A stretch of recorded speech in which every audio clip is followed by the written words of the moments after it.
예수님께서 이 땅 가운데 하나님의 나라가 임했다라는 소식을 전파하고 계시고, 그 전파의 소식을 따라 하나님의 나라는 성장해 가고 있습니다. 이것이 8장의 중요 내용이었습니다.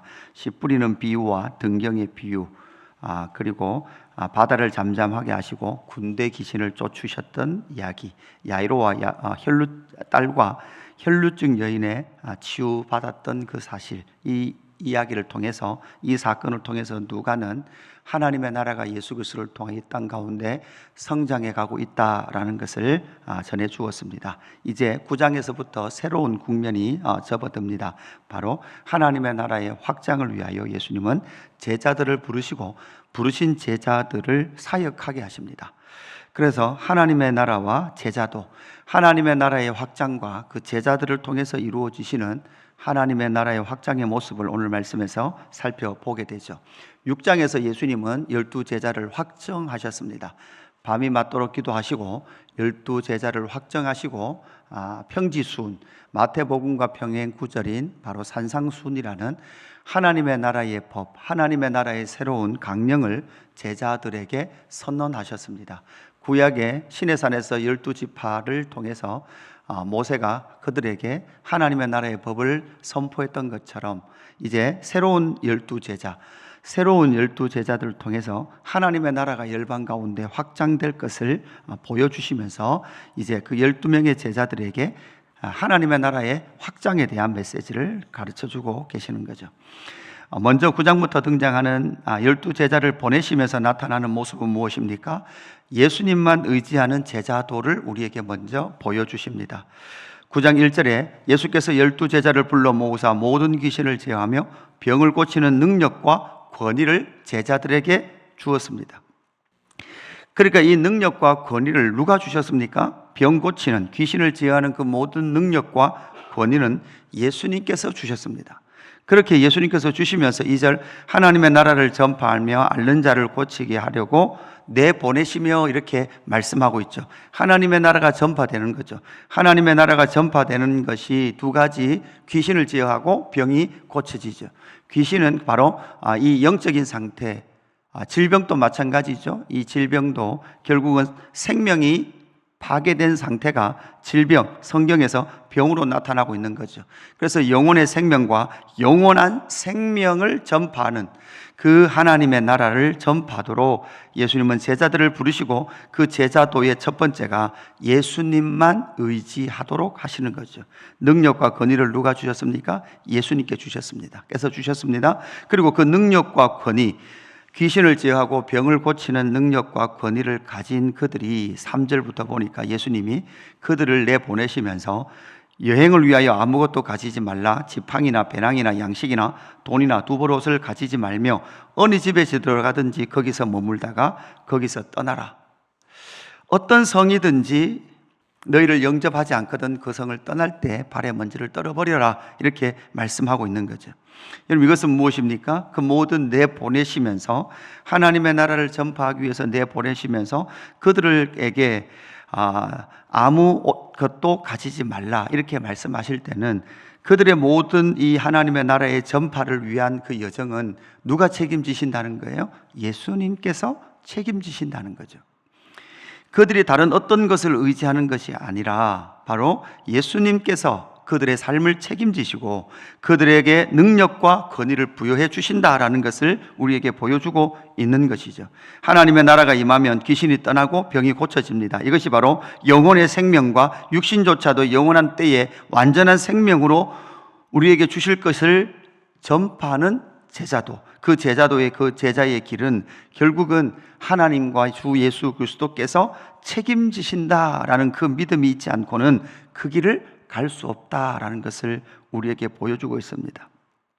우리는 여기에서도 오해가 있을 수 있습니다. 여러분, 지금 우리는 이 세상에서 능력과 권위가 있으면 뭐가 따라온다고 생각합니까? 능력과 권위가 있으면 이 세상에 풍성한 것이, 여기 뒤에 보이는 지팡이나 배낭이나 양식이나 돈이나 두벌옷을 걱정하지 않아도 돼요. 능력과 권위가 있으면. 그런데 예수님은 이 능력과 권위를 주시면서 이 능력과 권위는 뒤에 나타나는 3절, 4절에서 나타나는 이러한 것들을 어떻게 보면 동반되지 않는, 전혀 상관없는 이 세상이 주는 그런 능력과 권위가 아니다라는 것을 우리는 기억해야 되죠. 하나님의 나라가 이 땅 가운데 임하고 전파되도록 예수님께서 주신 능력과 권위는 바로 귀신이 떠나고 병 고치는 역사를 통해서 영혼의 생명, 영원한 생명을 주기 위한 능력과 권위지, 이 땅에서의 어떠한 양식이나 돈이나 두 벌 옷 이상을 가지기 위한 능력과 권위가 아니다라는 것을 우리는 여기에서 반드시 기억을 해야 되는 거죠. 이런 일들이 교회에 많은 오해가 되었습니다. 능력과 권위가 있는 많은 사역자들이 이 땅에서 많은 것을 누리는 그러한 엉뚱한 구절로 이런 내용들이 해석될 수, 능력과 권위가 적용될 수 있다는 것을 우리는 주의를 해야 됩니다. 그래서 예수님의 제자도는 예수님께서 책임지시는 길이다라는 것을 기억했다면, 두 번째는 제자도와 예수님의 제자도와 그 십자가의 고난의 길을 우리는 반드시 기억을 해야 합니다. 7절부터 보면 분봉왕 헤롯 안티파스죠. 이 안티파스가 요한을 죽였습니다. 그렇게 요한을 죽였음에도 불구하고 요한보다 더 능력과 권위가 있으셨던 예수님의 등장과 예수님의 등장뿐만 아니라 예수님을 따르는 무리 그리고 제자들의 등장을 통해서 이 분봉왕 헤롯은 지금 긴장하기 시작하죠. 그래서 이 소식을 들을 때 7절 후반절에 보니까 어떤 사람은 요한이 죽은 자 가운데서 살아났다고도 하고 이렇게 말을 하고 있죠. 그뿐만 아니라 8절에는 어떤 사람은 엘리야가 나타났다고도 하며 이렇게 말합니다. 그러니까 예수님을 엘리야다라고, 아니면 세례 요한이 다시 살아났다라고도 말합니다. 이런 소문들이 계속해서 퍼져나가는 거죠. 그럴 때 9절, 헤롯이 이르되 요한은 내가 목을 베어 끊을, 이렇게 말하죠. 그러니까 분명히 요한은 자기가 죽였는데도 불구하고 요한보다 더한 지금 예수님의 능력과 권위가 이 땅 가운데 나타나고 있더라는 거죠. 그러면서 9절 후반절에 보니까 이제 이런 일을 들으니 이 사람이 누군가 하며 그를 보고자 하더라, 이렇게 말을 하고 있습니다. 그러니까 여러분, 이 세례 요한이 목베어 죽었습니다. 그리고 그 목베어 죽은 헤롯이 지금 누구를 주목하고 있는 거예요? 누구를 주목하고 있는 거예요? 예수를 주목하고 있는 거죠. 그렇다면 이 예수님의 운명도 어떻게 될까요? 예수님의 앞으로의 길은 어떤 길이 될까요? 여러분, 이제 내일 본문이지만 이제 18절 이후 보면 예수님께서 드디어 무엇을 하기 시작합니까? 앞으로 이제 예수님은 순환고지를 하시기 시작합니다. 그 예수님이 가는 그 길, 바로 십자가의 길, 고난의 길이다라는 것을 우리에게 말씀해 주면서, 여러분, 여기서부터 우리는 어떤 이미지가 떠올라야 합니까? 구약의 엘리야와 엘리사. 여러분, 여기서 우리 오병이어에 보면 여러분 50명씩 이렇게 돼 있죠. 보면 50명씩. 구약에 보면 엘리야 시대에 50명씩 굴에 넣어 놨던 사람들이 있습니다. 누구였습니까? 오바다라는 사람이, 그죠? 바알에게 입맞추지 않은 사람들을 50명씩 굴에 넣어 볼벗던 것처럼 그런 이미지가 여기에 그려지는 거죠. 엘리야와 엘리사, 그 하나님의 나라의 절망의 시대에 그렇게 고난의 삶과 선지자로서의 삶을 살았던 그 모습, 그 가운데 이제 예수님은 세례 요한의 참수, 목베어 죽인 이후 이제 예수님은 어떤 길을 간다는 거죠? 십자가의 길을 간다. 그뿐만 아니라 이제 앞으로 제자들도, 예수님의 제자들도 어떤 길입니까? 바로 이 십자가의 길, 고난의 길이 예수의 제자의 길이다라는 것을 우리에게 보여줍니다. 그렇다면 마지막 이제 오병이어를 통해서 우리에게 주는 일은 무엇입니까? 오병이어의 표적을 통해서, 사실 이 누가는 오병이어를 10절부터 17절까지 상당히 간략하게 그렇게 기술을 하고 있습니다. 이 제자도 이 누가가 말하는 오병이어 이 표적을 통해서 예수님의 제자도는 영혼의 생명의 양식을 나눠주는 제자도를 우리에게 강조하고 있습니다. 13절에 보니까 이렇게 말하죠. 예수께서 이르시되 너희가 먹을 것을 주라. 여기에 지금 키가 있는 거죠. 그러니까 예수님께서 이 오병이어에서 직접 표현하셨던 표현은, 누가는 13절에 너희가 먹을 것을 주라라는 이 표현과 14절 후반절에 때를 지어 한 50명씩 앉게 하라, 이 두 마디밖에 없습니다. 다른 복음서에 비해서는 상당히 예수님께서 직접 표현하신 표현이 이 두 번밖에 나오지 않는 거죠. 그래서 결국은 여러분 무엇입니까? 너희가 먹을 것을 주라, 이렇게 말씀하고 있는 거죠. 앞으로 이 예수님의 제자들이 살아가야 될, 걸어가야 될 제자도는 무엇인가 하면 주인의 집의 양식을 떼어 뭐할 자들입니까? 나눠줄 자들입니다. 주인의 집의 양식을 책임지고 이제 주인께서 주시는 그 양식을 그 백성들에게 나눠줄 자인 거죠. 여러분, 곧 구약에 누구와 같습니까? 모세와 같습니다. 여러분, 만나는 모세가 주었습니까? 하나님이 주었습니까? 하나님이 주었습니다. 그리고 그 백성들이 그 만나를 어떻게 먹을 것에 대하여 모세를 통해서 명령해 주셨죠. 주인의 집의 양식을 나눠주는 자, 그들이 누굽니까? 제자들입니다. 그래서 예수님께서 기도하십니다. 보리떡 5개와 물고기 2마리를 가지사 16절에 하늘을 우러 축사하시고 떼어 제자들에게 주어 무리에게 나눠주시죠.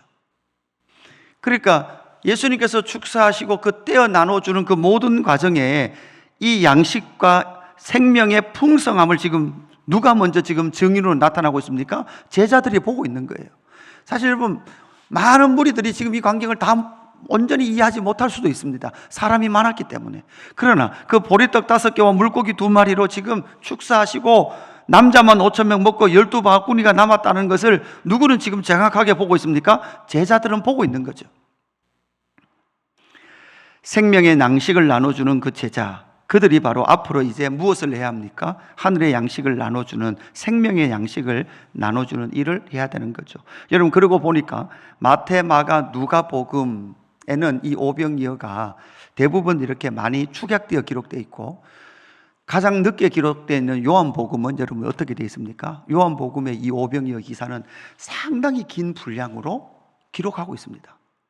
그 자리에 있었던 요한은 이 요한복음의 오병이어를 상당히 길게 그렇게 기술하죠. 이 말은 어떻게 보면 초기 교회에서 이 오병이어에 대한 상당한 오해가 있을 수 있었다는 거예요.